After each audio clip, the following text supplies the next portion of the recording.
محبت کی کوئی حد نہیں ہوتی، لیکن اس میں رابطے اور تعلق کا بڑا اہم کردار ہے۔ سچ پوچھیں تو رابطے ہی تعلق کی اصل بنیاد ہے۔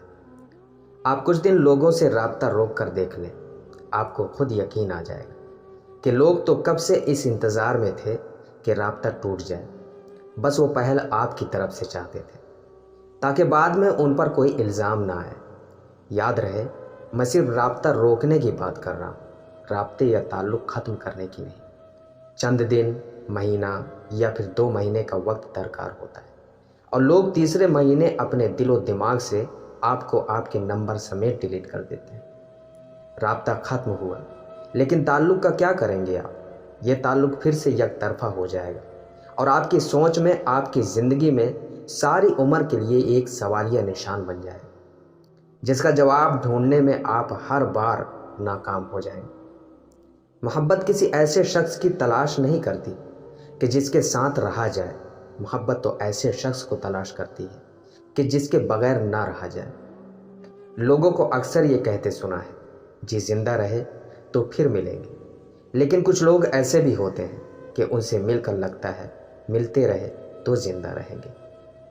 ایک بات کہوں، لوگوں کو میں ایک پاگل شخص لگتا ہوں جو تنہا بیٹھا خود سے باتیں ہی کرتا چلا جاتا ہے، لیکن انہیں یہ احساس ہی نہیں ہوتا کہ میں خود سے نہیں، تم سے باتیں کرتا ہوں۔ جب میں ہنستا ہوں تو ساتھ میں تمہاری ہنسی بھی شامل ہوتی ہے، لیکن تمہاری ہنسی تو صرف مجھے سنائی دیتی ہے، کسی اور کو نہیں۔ کتنی عجیب بات ہے۔ میں پیروں تمہارے ساتھ بیٹھ کر باتیں کرتا ہوں، مجھے احساس نہیں ہوتا کہ لوگ میرے بارے میں کیا سوچتے ہوں گے، اور احساس بھی کیوں ہو، مجھے تم میسر ہوتی ہو جب چاہتا ہوں۔ تمہیں پاس بٹھا کر باتیں کر لیتا ہوں، یوں ہی چپکے چپکے سے تمہارے ساتھ خوبصورت مقامات کی سیر بھی کر لیتا ہوں۔ لیکن یہ تو صرف احساسات ہیں جن کا حقیقت کی دنیا سے کوئی واسطہ نہیں۔ مانو کہ اس دنیا میں ایک الگ ہی دنیا بسا لی ہے میں نے۔ یہ دنیا بھی تو بہت بری ہے، محبت کرنے والوں کو چین لینے ہی نہیں دیتی، کوئی نہ کوئی دیوار کھڑی کر دیتی۔ کبھی مذہب کی دیوار، کبھی مسلک کی دیوار، قوم پرستی کی دیواریں، رنگ و نسل کی دیواریں، اور سب سے بڑی دیوار امیری اور غریبی کی کھڑی کر دیتے۔ لیکن ان کو احساس ہی نہیں ہوتا کہ محبت ان تمام چیزوں سے آ رہی ہے۔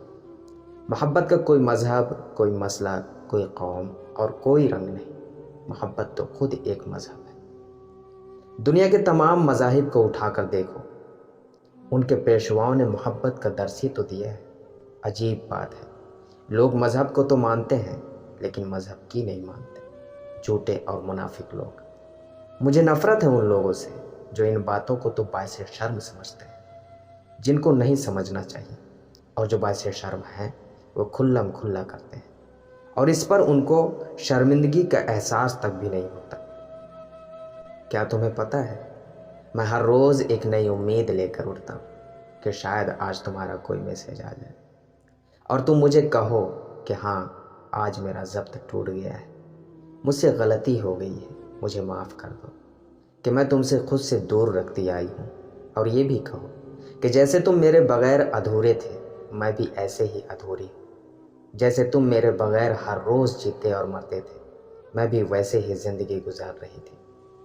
جیسے تمہارا وجود میرے بغیر مٹی کا ڈھیر ہے، اسی طرح تم مجھے کہو کہ میں بھی خود کو خاک سمجھتی ہوں، اور میرا اسی امید پر پورا دن گزر جاتا ہے، مگر نہ تم آتی ہو اور نہ ہی کوئی تمہارا میسج۔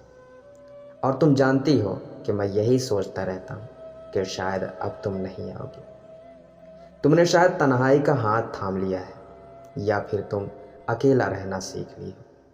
اور جب میں یہ سوچتا ہوں تب میری آنکھوں سے آنسو نکلتے ہیں، اور کوئی بھی مجھے چپ کروانے والا نہیں ہوتا، اور پھر میں خود ہی آنسو پونچھ کر سو جاتا ہوں۔ اس سے بڑی اذیت کیا ہو سکتی ہے بھلا؟ اس سے زیادہ تمہارا انتظار کیا ہوتا ہوگا؟ تم آف لائن ہو جاتی ہو، پھر بھی میں کئی گھنٹوں تک اسی انتظار میں رہتا ہوں کہ شاید تم دوبارہ آن لائن آؤ اور میری ایکٹیو والی سبز بتی دیکھ کر یہی پوچھ لو کہ اب تک کیوں جاگ رہے ہو۔ مگر کہاں ممکن ہے کہ ہم جس آس اور امید میں بیٹھے ہیں وہ پوری ہو۔ کئی بار زندگی میں صرف اور صرف انتظار ہی لکھا ہوتا ہے، جو آنکھوں نے چپتی ہوئی وحشت سے سہنا ہوتا ہے۔ بات محبت کی نہیں ہوتی، بات احساس کی ہوتی ہے۔ بعض اوقات ہم کسی کے اتنے عادی ہو جاتے ہیں جیسے ایک چھوٹا بچہ انگلی پکڑ کر چلنا سیکھتا ہے۔ اسی طرح ہم اس انسان کو اپنی زندگی کے پنوں میں بسا لیتے ہیں۔ اس سے دوری موت کا احساس دلاتی ہے، اور جب ایسا نہیں ہوتا تو ہم ضدی بچے کی طرح اسی کو کھوجنے لگتے ہیں۔ محبت کے کئی احساس ہماری زندگی میں آتے ہیں، پر ہمیں اس ایک شخص سے محبت چاہیے ہوتی ہے۔ ہماری زندگی اور دعائیں اسی پر اٹک جاتی ہیں اور سب نامکمل لگتا ہے۔ پر میں نے زندگی کے تلخیوں سے سیکھا ہے، سب سہا جا سکتا ہے پر اس کھوئے ہوئے شخص کی کمی نہیں سہی جا سکتی، اور یہ کمی ہماری زندگی میں ایک ناسور کی طرح اپنے پیر جمائے رکھتی ہے، جسے نہ نکالا جا سکتا ہے اور نہ ہی ایسے جیا جا سکتا ہے۔